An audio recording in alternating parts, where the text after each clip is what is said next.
Εμείς πάντως σας βλέπουμε καθημερινά, Τριαντάφυλλε, κάθε πρωί. Αγάπη μου, να σου πω, και εσείς είστε φοβεροί, μαθαίνω πολύ, θα πάτε, θα σκίσετε.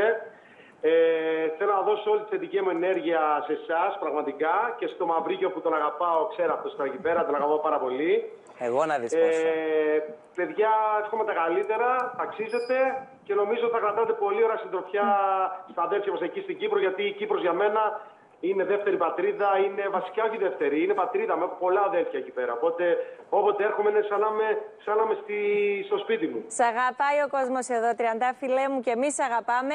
Θέλουμε να μας πεις πρώτα τα δικά σου, να μας πεις για το ωραίο σου το παρεάκι, το καθημερινό, για την εμπειρία. Ολοκληρώνεται νομίζω σιγά σιγά, έτσι δεν ξέρω πόσες εκπομπές σας έμειναν. Την Παρασκευή τελειώνουμε. Παιδιά, ήταν φοβερή εμπειρία πραγματικά. Εγώ βέβαια είπα το Δεσπότη Παναγιώτη, γιατί ξύπναγα 7 η ώρα, 7.30 να πάω. Είχα την προηγούμενη μέρα live, έπρεπε με αεροπλάνο, α πούμε είχα Κύπρο, έπρεπε με αεροπλάνο να γυρίσουμε το πρώτο πρωινό να πάω στούντιο. Ήμουν Θεσσαλονίκη το ίδιο. Δηλαδή είχα ένα τρέξιμο τρελό. Παρόλα αυτά το ευχαριστήθηκα, ήταν πολύ ωραίο. Πήγαμε εξαιρετικά πολύ δυνατά. Το αγάπησε ο κόσμος. Και αυτό είναι που μένει, ότι η αγάπη του κόσμου είναι αυτή που σε κρατάει και σε έχει πάντα σε μια εγρήγορση. Σου άρεσε αυτή η εμπειρία, έτσι, και η συνύπαρξη με τα δύο κορίτσια, την υπόλοιπη ομάδα, είναι κάτι που θα ξαναέκανες? Υπάρχει ενδεχόμενο να κάνεις κάτι άλλο, Τριαντάφυλλε μου? Ναι, κοίτα, η παρέα με τα παιδιά, με Μαριάντα και τη Φελίσια, ήμασταν πολύ κοντά και από το Just. Γιατί πήγαμε τελικό εγώ με τη Φελίσια και με τα παιδιά ήμασταν πολύ κοντά εκεί στα Καμαρίνια. Ο Φίβος είναι ένα εξαιρετικό παιδί, που ήταν γι' αυτό στο τζάζ και ήμασταν και με αυτόν κοντά. Το Γιάννη το γνώρισα τώρα στο στούντιο, απίστευτο παιδί. Δηλαδή ήταν ένα παρεάκι, παιδιά, που ήταν σαν να ήμασταν στο σαλόνι μας. Δηλαδή υπήρχε αυτή η άγνοια κινδύνου και όλο αυτό άρεσε στον κόσμο. Ήταν κάτι διαφορετικό. Ήταν κάτι διαφορετικό και αυτό ήταν που άρεσε στον κόσμο. Τώρα, εγώ αν το συνεχίσω αυτό, κοίτα να δεις. Υπάρχει περίπτωση να κάνουμε αυτό την παρέα Σαββατοκύριακο. Απλά εγώ πρέπει να το δω με τα live μου και με την δουλειά. Γιατί όπως ξέρετε είμαι τραγουδιστής, οπότε πρέπει να δω πώς και τι θα τα καταφέρω με τις ώρες. Αυτό είναι το πρόβλημα, το οποίο είναι έτσι ένα μεγάλο πρόβλημα, αλλά θα δείξει. Με τον Νίκο Κοκλώνη τα λέμε πολύ ωραία. Είναι ο μέντοράς μου, είναι ένα εξαιρετικός άνθρωπος. Και πραγματικά ό,τι έχω κάνει σε αυτό το επίπεδο το χρωστάω στον Νίκο. Άρα με λίγα λόγια, Τριαντάφυλλε, μας λες ότι δεν έχει κλειδώσει ακόμη το πρωινό του Open, αν φυσικά αναφερόμαστε για το πρωινό του Open. Το πρωινό έχει κλειδώσει, θα είναι Τσολάκη το πρωινό, η Ελένη. Εγώ δεν μπορούσα να κάνω καθημερινό έτσι. Για το Σαββατοκύριακο, λέει. Για το Σαββατοκύριακο το γνωρίζω ότι η Ελένη Τσολάκη πηγαίνει στο καθημερινό. Συγγνώμη για το Σαββατοκύριακο. Δεν το ξέρω. Κάτι έχει κλειδώσει. Εγώ δεν ξέρω αν θα είμαι λόγω της δουλειάς μου. Να είσαι, παιδί μου, να είσαι. Σ' αγαπάει η Κύπρος, όλη σε λατρεύει η Ελλάδα. Όπου πάω, όπου σταθώ, μου λένε για τον Τριαντάφυλλο. Αγάπη μου. Είσαι ταλεντάρα, ρε φίλε. Και κάποια στιγμή πρέπει να γράψουμε ένα τραγούδι για να το πούμε παρέα. Πότε θα έρθεις για συναυλία στην Κύπρο? Ένα χρόνο το λέμε. Λέγε. Τώρα που σε έχω στον αέρα. Κοίτα, έχω έρθει στην Κύπρο τώρα σε κάτι φεστιβάλ πριν 10 μέρες και το καλοκαίρι ήρθαμε 3-4 φορές. Τώρα με το που χειμωνιάσει θα έρθω σίγουρα Λευκοσία και Λεμεσό ξανά. Τέλεια, σε περιμένουμε. Και παιδιά, αν είναι Παρασκευή, εγώ την Παρασκευή θα έρθω εκεί να κάνουμε εκπομπάρα. Σε περιμένουμε, Τριαντάφυλλε μου, έτσι να μας μεταδώσεις και την ωραία σου την ενέργεια. Θέλω λίγο όμως να σε πάω και στο καλοκαίρι έτσι που πέρασε. Γιατί είχατε την εκπομπή από τη μία, από την άλλη ήταν ένα πολύ άσχημο, ένα μαύρο καλοκαίρι για την Ελλάδα και κυρίως για τα Πάτρια, τα εδάφη τα δικά σου, για την Ρόδο, γιατί σε έβλεπα και μέσα από την εκπομπή έτσι και την δική σου προσωπικά αγωνία με τις πυρκαγιές. Πώς το βίωσες? Πραγματικά εκεί που λέγαμε, ξέρω εγώ, τι ωραία περνάμε στην εκπομπή, ερχόταν όλα αυτά όλες αυτές οι ειδήσεις με τις φωτιές και όλο αυτό που έγινε και μας έριχνε. Έβλεπα, ας πούμε, το χωριό μου να καίγεται, έβλεπα τη Ρόδο να καταστρέφεται, το δάσος. Βέβαια, πήγα κάτω στη Ρόδο τώρα, τα πράγματα έχουν γίνει, είναι μια χαρά. Έχουν καεί αρκετά δέντρα, εννοείται, με μεγάλες εκτάσεις, αλλά είναι προς τα έξω. Υπάρχει ακόμα πράσινο να κάψουν άμα θέλουν. Είμαστε μια χαρά, μπορούν να κάψουν κι άλλα άμα θέλουν. Έχει αρκετό η Ρόδος, δόξα τω Θεώ, δηλαδή έλεος. Αφού αφήσανε και αυτό το πράσινο που υπάρχει, λέμε δόξα τω Θεώ. Πολύ κρίμα.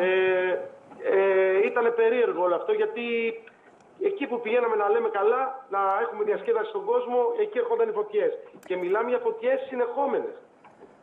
Εσύ πώς το βίωσες, δηλαδή είχες να διαχειριστείς και τον αέρα, είχες να διαχειριστείς και το δικό σου προσωπικό άγχος, γιατί ήταν η οικογένειά σου εκεί. Ο γαμπρός μου έσβηνε τη φωτιά, το ανεψάκι μου έσβηνε φωτιά.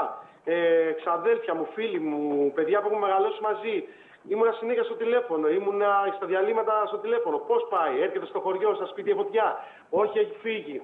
Τώρα ξανάρχεται, τώρα ξαναγύρισε αέρας. Τώρα ξαναπάει πίσω. Δηλαδή, παιδιά, μιλάμε για τρελά πράγματα. Ήταν πολύ δύσκολο το καλοκαίρι. Λες και επαναλήφθηκε βασικά. Τι λέμε, παιδιά, η ιστορία. Ακριβώς. Καταρχήν πρέπει να πω στους Κύπριους ένα μεγάλο ευχαριστώ, γιατί βοηθήσανε υπερβολικά.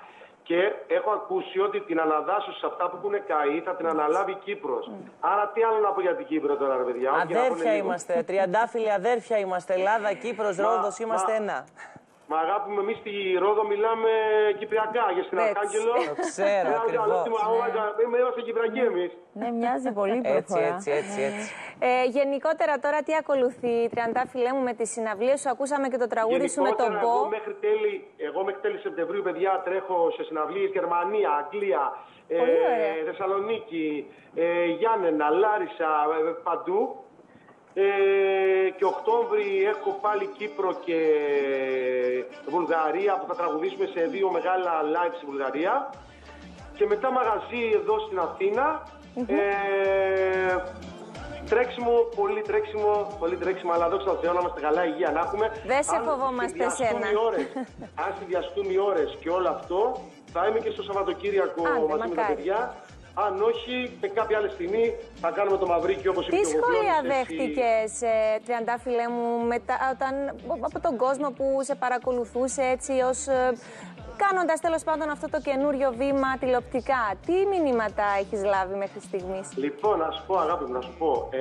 Πήγαινα στο σούπερ μάρκετ και με σταματάγανε γιαγιάδες, παππούδες. Μου λέει, είστε η συντροφιά μας, μου λέει. Είστε φοβεροί. Μου λέει, είναι παιδάκι μου, να είσαι καλά, μας κάνεις και περνάμε καλά, γελάμε, είναι χαρούμενο όλο, έχετε ωραία θετική ενέργεια. Μικρά παιδιά έρχονται και μου το λένε, μου στέλνουν στο Instagram πολλά πράγματα. Παιδιά, αυτό είναι συγκινητικό. Οι μεγάλοι άνθρωποι, να ξέρετε, όταν λένε τέτοια λόγια, μπαίνει στη ψυχή των ανθρώπων, είναι ό,τι καλύτερο. Βέβαια. Και τα μικρά παιδιά είναι ό,τι καλύτερο. Και εμένα με συγκινεί όλο αυτό. Και πραγματικά δεν το περίμενα, ας πούμε, αλήθεια, γιατί δεν το έχω ξανακάνει κιόλας. Ναι. Βέβαια, ήμουν ο εαυτός μου, δεν προσφύγω ποτέ, το ξέρετε αυτό. Γενικά δεν ήμουν αυτός που ο παρουσιαστής που θα πει αυτά που γράφει η σκαλέτα γενικά, όπως ξέρω είναι διάφοροι παιδί, εγώ ήμουν κάτι άλλο. Ήσουν αυτός σου. Δεν ξέρω τώρα η οικογένεια σου τι σχόλια σου έκανε. Η γυναίκα σου, το παιδί σου, έτσι. Τι σου είπαν όταν σε είδαν? Εντάξει, ο γιος μου είναι φανατικός. Μου λέει, μπαμπά, αυτό που φόραγες ήταν πολύ ωραίο. Σου πήγαινε πολύ. Σχολιάζει και το στιλιστικό. Ναι, αυτό που φόραγες, μου λέει, μην το ξαναβάρεις, μου λέει, γιατί δεν σε τονίζει πολύ. Όχι, λέω, ρε φίλε, 7 χρονών, τι δεν με τονίζει, τι εννοείς? Μου λέει, έχεις μαυρίσει και δεν σε τονίζει. Τι ωραία. Ξέρεις, αυτό είναι το όμορφο της δουλειάς. Η επικοινωνία, η αμεσότητα με τον κόσμο, τον απλό, τα ωραία λόγια που ξέρεις ενθαρρύνουν. Από την άλλη όμως υπάρχουν και τα κακεντρεχή τα σχόλια, Τριαντάφυλλέ μου. Τώρα δεν ξέρω πώς τα αντιμετωπίζεις εσύ. Είσαι και έτσι έξω από τα δόντια άνθρωπος, απαντάς. Τα λες τώρα σε έναν άνθρωπο που έχει πάει 6,5 μήνες Survivor και έφαγε το βρυσίδι του αιώνα σχεδόν από τη μισή Ελλάδα, αλλά μετά με αγάπησε όλη η Ελλάδα. Η Κύπρος ήταν από την αρχή μαζί μου, γιατί η Κύπρος πάντα με στήριζε, και αν δείτε στατιστικά την Αζούν Media σε ψηφοφορίες, η Κύπρος με είχε υπερβολικά πρώτο με διαφορά. Έτσι είναι. Γιατί είσαι ψυχάρα, αγάπη μου, είσαι ψυχάρα γι' αυτό. Άρα, ακούστε να δείτε, παιδιά, το λέω και σε εσάς, επειδή το έχω βιώσει. Όταν βρίζουν ή όταν σας λένε άσχημα λόγια, είναι αυτούς που πονάτε ότι κάτι κάνετε σωστά.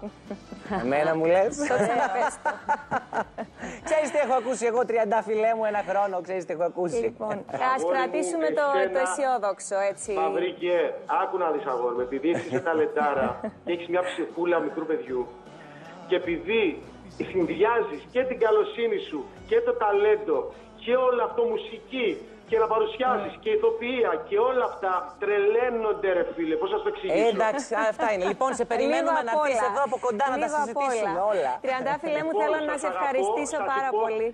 Σας υπόσχομαι ότι όταν είναι το Κύπρο θα έρθει στην εκπομπή να κάνουμε πανικό.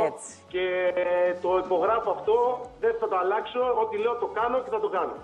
Σε αγαπάμε πάρα πολύ, Τριαντάφυλλε μου. Σε περιμένουμε, κάθε καλό σε ευχόμαστε. Να είσαι καλά και να στείλεις τα χαιρετίσματά μου στο παρεάκι σου εκεί. Όλο. Σε όλους. Καλή σεζόν, αύριο θα το πω. Καλή σεζόν, υγεία και προχωράτε. Υγεία να έχουμε. Και καλή διάθεση. Να είσαι καλά. Γεια σου, Τριαντάφυλλε.